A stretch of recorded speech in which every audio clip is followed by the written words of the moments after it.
All right. Welcome back, everyone.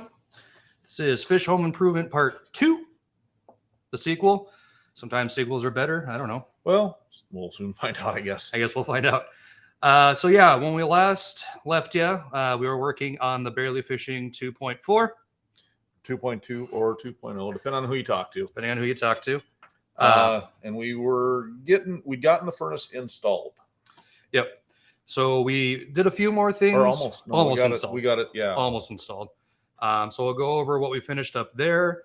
We started some work on Camp David, which is my shack. Yep. And that's Dave IT.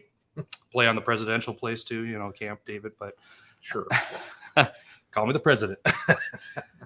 So, without further ado, I mean, we're once again here to answer questions you might have, kind of go through some of the updates we're doing. This is a month-long series. Last time was pretty fun. So, remember through this too, even though we did stay in a Holiday Inn Express last night, we are not trained professionals. If you feel free if you have ideas that we're maybe missing or better ways of doing something, by all means, let us know. Yeah, absolutely. All right. So without further ado, this time, actually, I think I figured out how to get the video footage to play better for you guys, have a little bit better sound. I know that was an issue last time. Learning curve. This is our second only podcast. Right. So we'll get there. So where do we start out now? Where do you got to start? Yeah. So once again, we left off Barely Fishing 2.4. 2.0. So we're going to revisit that, see where we left off. We essentially tore out the old unit, working on putting the new unit in. So we built a shelf for it. You can go back and watch that if you want to. But without further ado, let's get into this. Old furnace. And we found out, at least from the magic marker on the top of the furnace, says 18,000 BTU. Couple different manufacturers, why different styles here. This is an Atwood, this is a Suburban. 35,000 BTU, 18,000 BTU. Now this one here, the firebox, you kind of see it a little bit in there. Okay. And then on this one, this is your firebox in here. Anyway, long story short, very tiny, a lot bigger. This is going to heat that 22-foot shack a lot better. And we're also going to do some ducting. Now, one thing with a lot of these fish houses, well, most all of them, they put the furnace underneath the stove. They kick out of a few ducts in the front of the stove, and there's nothing going to the back of the shaft. So what we're going to be doing here in the next episode or two is we're actually going to run ducting like I have in my shack all the way back to the back of the house from the furnace. That way it distributes heat all the way through. Floor is so much nicer. I wear socks in my fish house. I don't have shoes on usually, but. So yeah, with that, what do you got for smelly socks? Just kidding. We did get a question in here. Pop this up on the screen. So in situations like a fish house, you really can't go a standard BTU. Obviously, the more the better. Standard BTU for square footage, there is a equation. You can figure that out for most houses. We're setting this on ice with open holes on top of the ice, letting that cold come right in. So if you don't bake your house right. Well, true. Different episode. Right. But so here, we're just comfortable on the floor. It's just nice and comfortable in the shack. So it's heated all the way through. You don't have cold spots. That's what we're hoping to accomplish with all this. Okay, so this is where we're cutting the hole through the outside of Jerry's shack. And our precise measuring, you can see marked out on the wall. And what I've done is I pre-drilled the corners. With the slow motion. That's going to allow me to take the jigsaw, make a nice clean cut all the way around. The action shot. Right. Not real exciting stuff here, but figured some folks might like to see. Oh, and if you ever wonder what a hole saw looks like from the other way, Yep. And here's where you can see where, oops. Okay, so one thing about these fish houses, now this is a manufactured fish house, and what they've done is they've put a vapor barrier around the outside, Tyvek. If anybody's familiar with house construction, Tyvek's a vapor barrier they put on the outside of a house. So they have that on the outside here, and if you look down in the hole, you can see a little flap of it right here. Okay, it's a fiberglass reinforced plastic that the whole purpose of that is so that moisture condensation isn't supposed to get between inside the wall, start rotting the wood out. Doing something like this, obviously it's impossible for us to go in, put that back together the way it is. Best thing that we have going for us right now is, well, not this piece of tape because I just screwed it up. But we have a whole roll of it here, but duct tape. So what I'm going to do is I'm just going to seal that hole up with duct tape, fill the insulation, and then we'll be able to cap the inside of the wall and the outside of the wall and seal it up as best we can. And there you can see with On the inside of the wall, with obviously being able to seal it up from the factory isn't exactly, it's not possible, not feasible without tearing some of the exterior siding off. But Right. at least with the duct tape, we're getting it sealed back up somewhat, and pretty good job at least keeping a little bit of vapor barrier going there. Yeah, and as Christy points out, handyman's best friend, right? If you can't fix it with duct tape and a pair of pliers, right. If it needs to move and doesn't, WD-40. yeah, If it moves but doesn't need to, duct tape yep. Oh, and don't forget super glue. and super glue and duct tape. wall, what I'm also going to be doing is I'm going to caulk around, and this is more for air, not to get through, but I'm going to caulk around the outside of the hole, and we just cut a little piece of plywood, put screws in because it's still not easy for a fat boy to get in there. Pre-drilled, put the screws in so that I just set it up there and finish screwing it in nice and easy. So that's what we're doing here. Ta-da!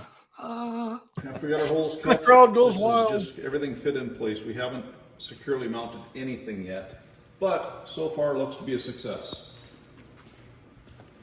So when you come in here, We got the furnace mocked up in place. We got the shelf underneath it, securing it off the floor, and the holes are looking good. So now it's time to get everything secured down and then wired up. Got heat. So got everything installed. Got the outside exhaust intake work all connected up. Still have the cover off here because I got to make a plenum. We're going to probably move this down over to there because what we're going to do is with these, they don't get a lot of air to the back of the shack. So we're actually going to take and this make might change yet. a furnace duct out of cedar. We're going to insulate the back side of it so we're not losing all that heat out of the wall. But then duct this back will have a heat register here. We'll have one in the back. That way it more evenly distributes the heat through the house. And hopefully make it so this one doesn't have to get used at all, if maybe occasionally just to get the house warm initially. Now there's potential to remove that heater completely, right? If Yeah. everything's working. Yeah, the furnace is definitely big enough to handle that shack without having that necessary. Right. And I think the entertainment system is going to go there, which takes precedence over heat, in my opinion. But Now, one thing with this as well. Now, one question that I did get asked from the last episode that we didn't show was that why you have wood mounted right next to a hot furnace? Isn't that going to get hot as well? Well, they designed this so that it gets mounted next to wood. It's not a fire hazard. That's how they say to mount them. So yeah, and even if you look at campers and things, they're set up similarly, built Yep. under cabinets, under shelves. That's just kind of how they're designed. So But yeah, first part of the project's done. We'll get the propane line hooked up here in just a bit and the thermostat. But project's going along nice.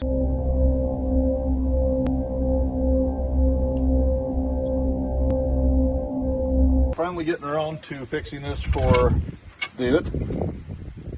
He, let's see, it's been all last season. It was like All last season, yeah. yeah. So it really. So yeah. So essentially, you know, we talk about it getting rusty here, but it's metal. It's out in the elements. We were, you know, essentially hoisting it onto the truck.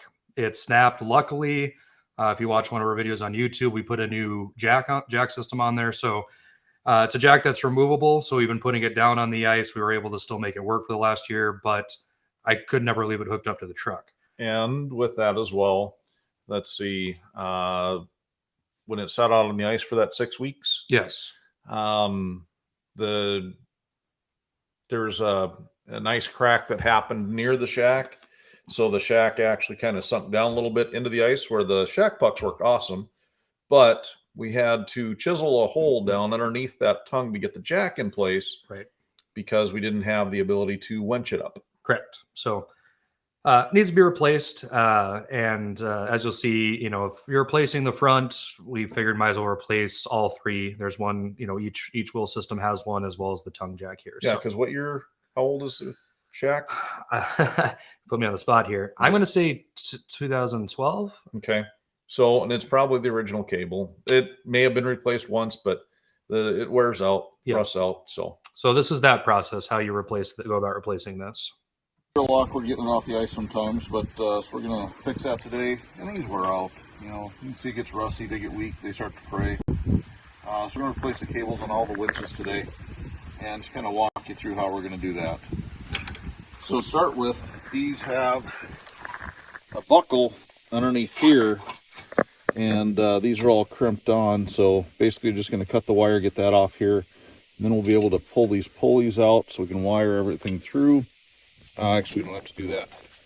It's not bad to grease these every now and then, though. But I think we can just put some spray on that. Spray this up as well. Well, time to get to work.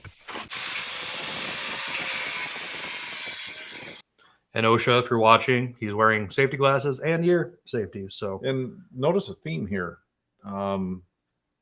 This is your shack. How come you're not working on it? somebody's got to put the video together, Dutch.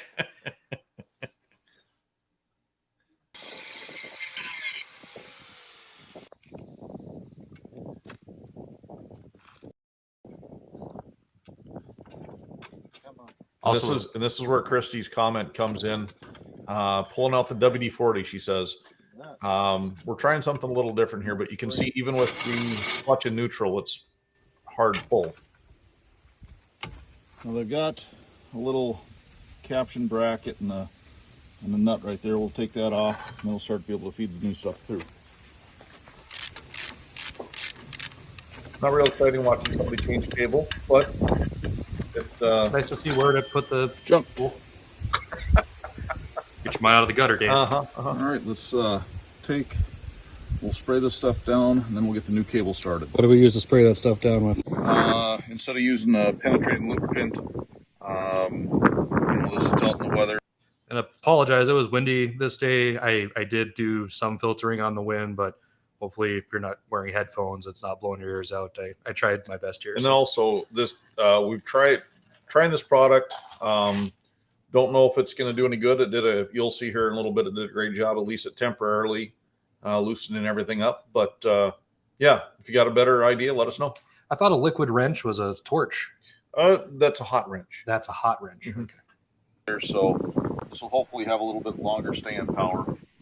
Just anything basically to get the contact point, some lubrication.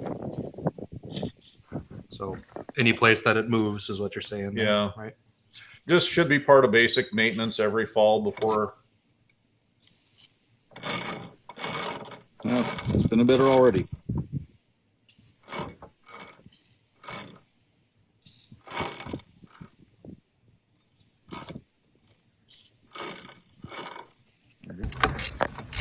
Like butter.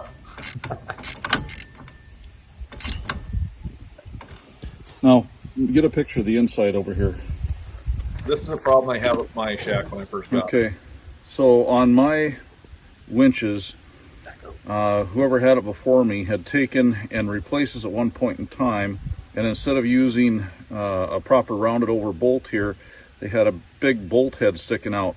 And what it ended up doing is it kept fraying the cable as I'd take it in and out. And So that's breaking the cable on me.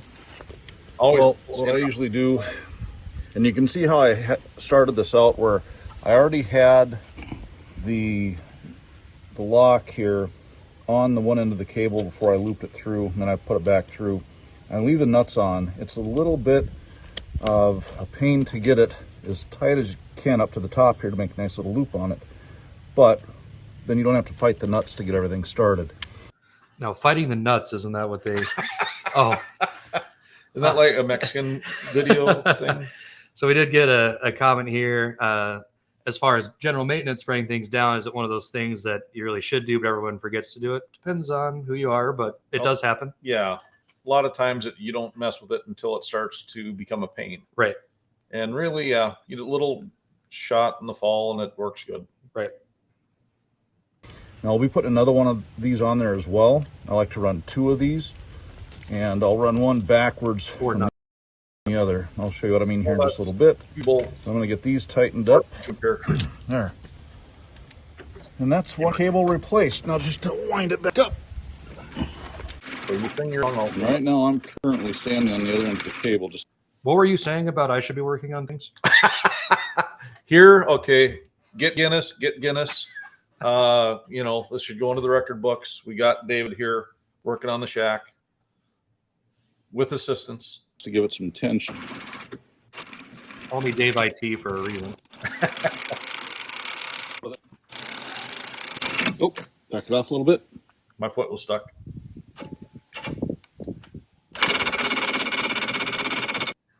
Just one thing to talk about. This is not an endorsed stream or anything like that, but definitely recommend. Let me pull us up bigger screen here. So they do have nice things that they for winching your ice house up and down. Smoky Hills sells these easy up steel Which is a good point. bits. Smoky Hills isn't endorsing us or anything, but a good place to go for these.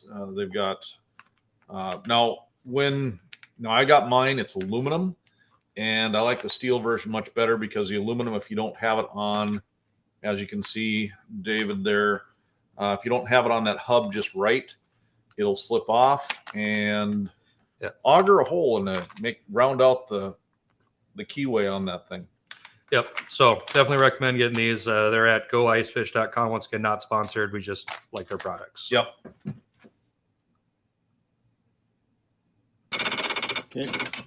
But if they want to sponsor, Yeah. Get in touch with us if you're watching So this. when you're towing it too, nobody ever told me this when I first started, but even with the tongue where it's locked in place good and you don't have any active suspension, this still does move around a little bit. So you do want a little bit of slack on this cable for towing. So I'm going to do it a little differently on this side. I hauled my new flexible or my new drop axle trailer and snapped one of the cables on the back. It happens. Fortunately, it was just a trailer deck at the time, but Yeah, better than the nice house, I guess. and it was still had the safety locks in place, but Right. So yeah, we're gonna move on. We're just showing you one of the sides, for the wheel system, as far as getting this to drop up and down. How are we gonna replace that? So On the front, where we had the clamp and make that loop in place, that anchor point is welded on. This one here, we just have the shaft coming through. So to make it easier on ourselves, we're going to pull that little cotter pin there out, get the shaft out of here, then we can get everything put together cotter pins. out of there, make our loop in the cable first, slide this through, and work on it out here instead of in there. Okay, so like I mentioned, we had driving this thing over here, had a nasty sound to it. That's not a bearing, so that's something in the brakes. So with that, I was driving this back from down south, was pulling into the storage area here, and yeah, was not making very good sounds out of the tire. No. So we knew it was on the list of things to do here. So this is us taking that wheel off and figuring out what's We going actually on. did a intro video on what we were going to do to the shack, but it got overlooked here somehow. So that's what I was referring to that part, but it happens. He's just crazy. That's all that is. There's something clunking in there too. So in order to get the drum off here, you got the spindle nut, and then the whole assembly comes off. The spindle nut's what's holding the brake drum in place. Then we can find out what's going on. So Dave IT can buy some parts. Woohoo! Okay, so we found the noise. We got a broken part there. This is for your electronic brakes for the trailer. And pads are fairly worn as well. Probably the easiest way to fix this is going to be, not sure, I gotta tear a little more apart. I know you can buy just the whole assembly, which goes on pretty quick and easy, but we'll see. Okay, so So before we move on to that, off of that, one thing that I was surprised to see is that the brake backer, it is actually welded on to that tilt arm. And so with a lot of them, you can buy the whole assembly, the drum, the brakes, everything included.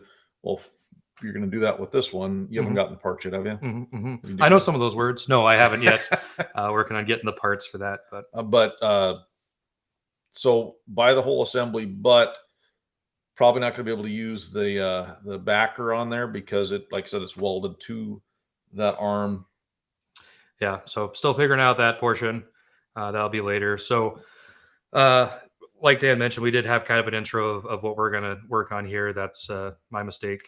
So before we get into this next segment, okay, so I'll kind of tell you about what we did in the original intro for this. With these shacks, they use an RV door, okay, aluminum frame, lightweight aluminum door, not a lot of hefty material in there.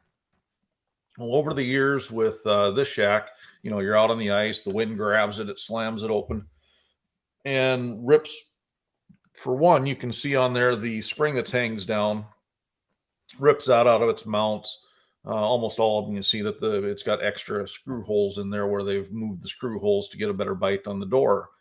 What they also do, and when you open the door, if you look up in the upper corners of the jamb, you will see, like on this one, where it's actually physically cracked. And the siding, the outside siding gets cracked. There. Yep, on the inside hinge corner on the top, it's cracked so bad that it has actually split the siding. About 4 inches tall. Right. And so what we're looking to do here is eliminate the small door. And you can see that thing comes up to about my nose. Yeah. Dan and I are both 6'3". We've banged our head a lot of times. Christy makes a good point right here. That's how we feel in a lot of these shacks is it's a door for ants. Like Yep. I think you've had a concussion from that. Lost some brain cells. It definitely wasn't the Dak Daniels, but you know. So let's go into this next segment and talk a little bit more there. This is one of the part that I was most interested in. In the Dutch hut, I put in an actual physical steel exterior house door, and I assumed, as you'll see, we found out it's actually true, that these are basically small homes with wood construction and everything. So I think that should give us a good intro into what we're doing here. Go ahead and get into that here. For the next project, we're going to get started on taking the trim off this door, seeing what it's going to take to actually replace this thing. Like you saw, our plan is to cut this out up here, put a taller door in, but really want to see how the construction underneath this is. So we'll get the trim off, we'll get these boards off of here, and go from there.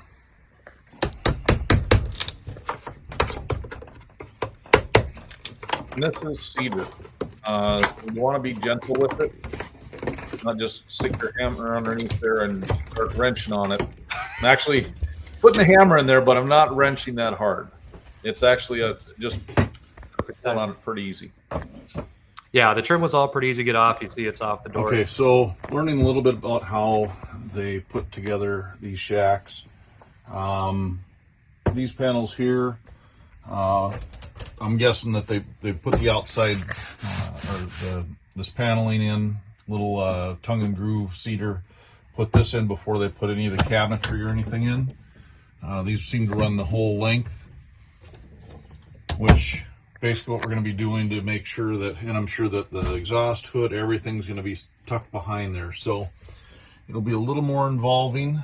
We're going to want to try to get a few of these panels off and then evaluate. More than likely not going to have to take any of these side ones off. Those should be able to stay in place. Because if you look here, proper construction, you've got your cripple in with your header going over the top of that. So on the aluminum frame.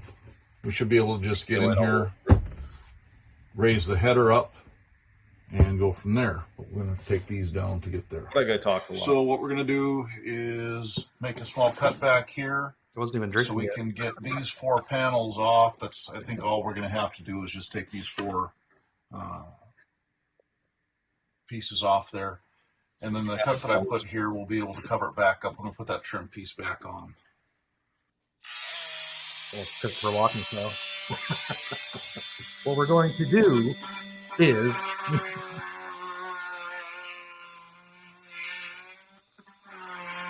so I want you to bring up what tool you're using here, and we'll answer this question. This is an oscillating saw. The new cool tool in the lineup that I've got works awesome here because I just wanted to cut in a 1/4 inch. This is only 1/4 inch thick cedar, and this allows me very precise cuts in there. Now, also we got a question that it's a standard width door, not standard height. And yeah, it's a standard. They call it a 2.6 door or 30-inch door, and so the width is standard, but most definitely, chin high door isn't the right height. That's I get asked that a lot. Is that with standard? And I say, yep, that's pretty standard. And then the Jerbear says a chainsaw would be more fun. We'll keep that in mind for the 2.4 there. Jerbear. Yep.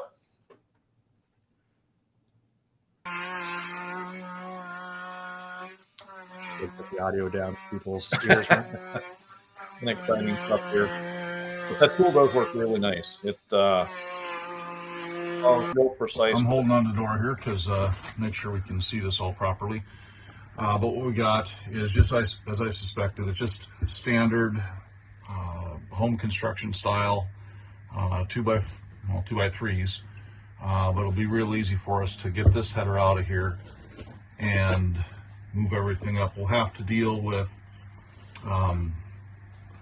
the siding anchors that are underneath here, but we'll be able to cut that without damaging the exterior siding, be able to move this up, and then once it's in place and we get our exact dimension in, we'll be able to take and cut the outside siding so it's nice and smooth. So yeah, this is going to work out pretty good. The only problem that we have is I was hoping that we could get by with an 80-inch, standard 80-inch house door, exterior door. And now, when I say 80-inch there, I mean 80-inch tall. Standard house door is 80-inch tall. And, but, yeah. I hope we don't need an 80-inch wide door. That's going to be an issue. Not yet. Not yet, anyway. Keep cooking like we do up there. We might, but put this right here. So, leaves no room for a jam or anything. So we're not going to be able to do that. We'll find a little bit shorter door, but it'll still be a lot better than what we're getting here. We're going to try for a 74-inch door. 76, right? 76-inch door. And here you can see this is how they fasten the exterior siding. They just use staples to go into here. So it'll be real easy to cut through those without damaging the exterior siding. But yeah, so far it's going pretty smooth. Okay. So it's scare you too much by tearing your shack apart? Oh yeah, yeah. I'm nervous. My wife is watching live here, and so I'm sure she's seeing it and going, but you know, it is what it is. It I trust you somewhat. I don't know. too late now. You have to. Yeah, no, it's No, it. I assumed that's how they were built. I've never taken a shack apart like this, but I didn't see any other way that they were able to do it. So now, one thing that you may have noticed in that clip is at the very top piece of trim I didn't take off. They actually glued and nailed that one on. So I would have pretty much destroyed it to get it off. We can find that same style paneling, but it would color wouldn't quite match. It's aged a little bit, so and I don't think anybody noticed up there anyway. But got a good patina. yeah. Say, well, we got this moment. No, is there anything else you wanted to talk about the door? Yeah, I mean, we're going to be looking at options. I mean, the biggest thing was just getting a regular sized door so we could stop banging our head on the ceiling. So now with that, now I have inquired on getting a door for that 76, 74 inch door. We're looking at basically a trailer home size door ish. These doors are steel exterior construction. They do have wood cores put around the perimeters, like where your doorknob and your deadbolt is, or whatever the verbiage is there. Also on the bottom, on the sill, inside the door, there is wood core there also. But we would have to take about 6 inches out of this door. We still can do it and then put in a wood core in the bottom. It's a little more tricky because once you get past the wood, it's all spray foamed in. But we may end up doing that just for cost measures. We can get them custom built to that height. Depends on how deep Dave's wallet is right now. So not real deep. If you guys, want to start a GoFundMe for the door for just kidding. We don't need that, but go beer me. Go beer me. I like that. You buy the beer, then I can spend that money elsewhere. Right? There you go. Yep. If you guys have any ideas about the door, if there's a better place where I can get a door for, or he can get a door for his shack. You just offered to buy it, I think. No, I just offered. You to heard get that? It. Yeah, he's gonna let me use the credit card. So. But sure, yours. Yeah, let me know because what I'm doing, just hitting the lumberyard and seeing what they can do for us. Absolutely. Now, one thing with that too, and we're going to show this as well, is getting the door without an exterior frame. We'll be building that. David's going to get to do some grinding, some welding. Hopefully not the dance move. No one wants to see that. Yeah, we'll do the grind followed by the worm. He's a hell of a break dancer. I've seen him break a few things. He was born in 1906, so he doesn't know what grinding is as far as the dance goes, but that's okay. While we have this opportunity, want to give a shout out to the crowd out in Washington. We got Greg and Amy sent me this awesome. Let's see, where's that? There it is. This awesome T-shirt. Hang on, show you the back here. Don't trip. You need your walker. Oh. Yep. So, okay, hold on. Can you see that? There we go. Yep. Get the F off my back. Okay, hands up. They tend to slip down sometimes. So. But yeah. Thanks, Greg and Amy. Awesome shirt, awesome cap. Hi to Kyra, Donovan, Jan. Cheers. Yeah. Thanks, everyone. Tune in next week. We'll be continuing on. So next week, we may or may not be finishing the fishing already. Fishing. I don't have a wheel in my house, man. May or may not be finishing the ductwork. I think we will be. Finish that up, get the furnace completely up and running. Yep.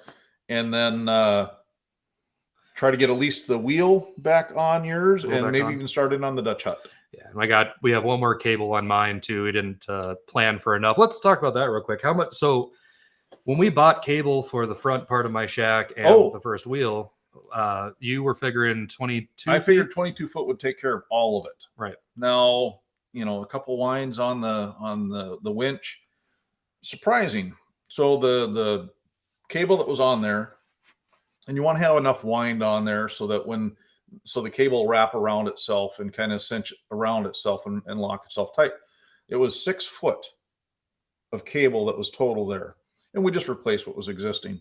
Now, one thing with that, our where we got the cable was out of 1/4 inch, which was the replacement size. We went one size larger with 5/16, and I did have to clearance a couple things to get the 5/16 to fit, but it works. A little heavier duty. Now it should never snap. We could have went with stainless. We did go with galvanized though. Pretty inexpensive, but it's just one of those things. If you have a fish house that's got any age to it at all, those cables start to fray. Yeah. And yeah, need replacing. Yep. So yeah, we'll be finishing that up, and then you one of the plans for the Dutch hut is a bed lift. We've got yeah. So been doing some research, watching some folks on YouTube here that have put together some bunk lifts in cargo trailers, toy haulers, things of that nature. Some really cool designs out there. One I like probably the most that I'm going to be changing some things up on, but Bill Ellison has a video out there. Very simple design. I'm going to complicate it a little bit more. I'm going to include an electric motor, add a couple extra pulleys, and a location system on it. But if you've ever seen some of these nice bunk lifts that they have in the new fish houses, to get that kit, the only one that I was able to find the other day were in kit form with all the actuators, the controllers, everything was $1,800. Canadian or American? That's American. American dollars. Yeah. So like what, 2,800 or something? Yeah, Yeah, whatever probably. Canadian current. Yeah. But If anyone's Canadian watching, let us know what the conversion is there. but 1,800. yeah, with that, they I don't right now. I bought a few parts for it. I think we're going to be under $150 easy to build a bunk lift and be nice and secure, be able to lock it in place. And we're going to test it out with a Jer Bear. He gets the first ride. All right. So He's probably game for that as long as it's not his shack, I guess. yeah, yeah. And then just a couple other things. I mean, we have lots of plans. We'll be going through them, but also designing a table lift. You know, if you've ever been in one of these ice castle fish houses, you know that the table pretty heavy, kind of a chore to get up and down into bed form. So we Did we tell them about Diggs? Mm-mm. No. Okay. So I've actually built one of these. Me and Diggs did for his shack. And shout out Diggs if you're watching. With his shack, it's okay. So standard ice castle, you got your camper style table, 3 legs underneath it, and you pull them out. How do you walk with 3 legs? It's more of yeah. I'll show you later. Okay. But so the 3 legs that are underneath it, you lift the table up, take the legs out, set the table down, you make it into a bed. And just like standard camper, same thing. Yeah. Well, his had been in the down position for 2 years I think at least because he physically could not, because they come with shorter legs to put it back in there. So it has some center support underneath the bed, and he physically could not get it up. It took us, we put a floor jack in there. that blue pill didn't help him with that either. I didn't ask. Oh, okay. I didn't ask to pop that thing out of there. So we built a table lift for him. There's table lifts out there for sale, and I just didn't like any of the designs. So after a few glasses of Smart Juice, came up with a different design, and it's actually very stable. Works awesome. And you push a button and it goes up and down, which is the beauty for me. So yep. And so we're going to be doing that to Camp David. Mhm. Putting that in his. Then when we get over to the Dutch hut, even though I built everything the way I liked it, it needs modifications. yeah, we're gonna so the shack pucks are on mine. We've talked about putting them on. Once again, see those at barelyfishing.com. Great solution. And we'll be putting those on yours, kind of, and Yep. going through that process. So And if you watched the last video, we did start decorating the Barely Fishing 2.0, 2.42. 2.4, So, yeah. 2.7. I don't know Yeah. anymore. And so you see in the back here, We've got some more of our shack plaques, we call them, Mhm. and also available at verilyfishing.com. Yep.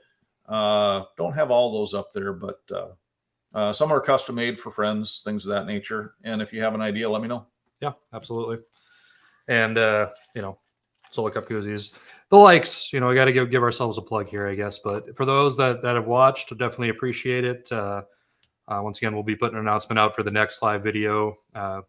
We're going to try to do this every week. We're planning on getting a lot more accomplished for the next video, and try to do this every week until fishing season. Then we'll start showing some fishing videos. Sounds good. All right, you guys rock.